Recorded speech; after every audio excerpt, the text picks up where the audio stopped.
Монгол Улсын их сургуулийн байгалийн ухааны сургуультай хамтран цагуурын радарын хэрэглээ сэдвүүд эрдэм шинжилгээний уулзалт хэлэлцүүлгийг өнөөдөр зохион байгуулж байна.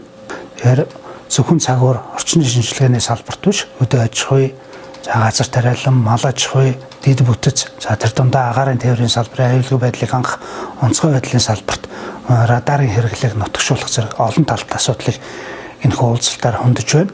За дэлхийн нийтийн жишгээр бол хиймэл оюун ухаан тулгуурлан суперкомпьютерийн тусламжтайгаар хиймэл дагуулын мэдээ болон радарын мэдээг газрын станцын мэдээтэй хошоолон хамгийн өндөр найрамдчилтай, алдаа мадаг багтай бодит цагийн мэдээллийг гаргадаг болсон.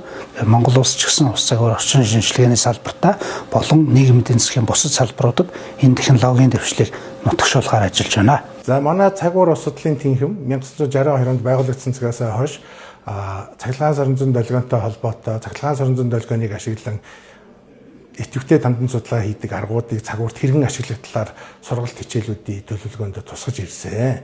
За ингээд энэ ажлууд маань тасралтгүй явагдсны үр дүнд бол бид нар 2009 оноос эхлээд цагуурын ардарын хэрэглээ гэдэг мэргэжилтнүүдийн эрдэм шинжилгээний уулзалт ярилцлагыг зохион байгуулж эхэлсэн. За энэ жилийн хувьд бол энэ 8 дугаар эрдэм шинжилгээний хурал маань болж байна.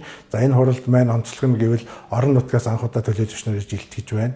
Ховд аймагаас, Өвөр хангай аймагаас, за мөн цагуурын ардарын хэрэглээний чиглэлээр судалгаа хийдэг бусад төрлийн физикийн тэнхимийн багш нар, газар зүйн тэнхимийн багш нар, цагур судлалын тэнхимийн багш нар мөн газар зүйн геологийн хүрээлэн, физик технологийн хүрээлэнгийн судлаачид ирж эрдэм судалгааны ажлыг хилцүүлж байна. За энэ ардарын хурал нь сургалт эрдэмийн бас нэг хувилбар болж өгдөг. Тэр нь юу вэ гэвэл энэ цагуурын ардарыг хэрхэн яаж юунд зориулж судалгаа хийх ёстой бай талаар оюутнуудад хандсан сургалтуудыг зохион байгуулдаг. За манай тэнхимийн хувьд бол энэ цагуурын ардарын чиглэлээр бие даасан хичээлийн хөтөлбөрийг боловсруулж ажиллаж эхэллээ. За энэ хичээл бол өмнө нь ордог байсан. Манай Ахмад багш нар бүгд ордог байсан. За нэг хэсэг бид нар мөсийн дотоод бүтцийн өөрчлөлтөөс хамааруулаад зарим нэг хичээлийг орохгүй байжгаад одоо буцаагаад энэ хичээлүүдэд нөхөж орж эхэлсэн. Одоо бид нар яг энэ мэргэжлийн цагуурын ардаарынхаа хичээлийг дангаар нь оруулж эхэлсэн байгаа. За тэгэхээр ийм онцлогуудтайгаар энэ жилийн хурал маань явагдаж байна.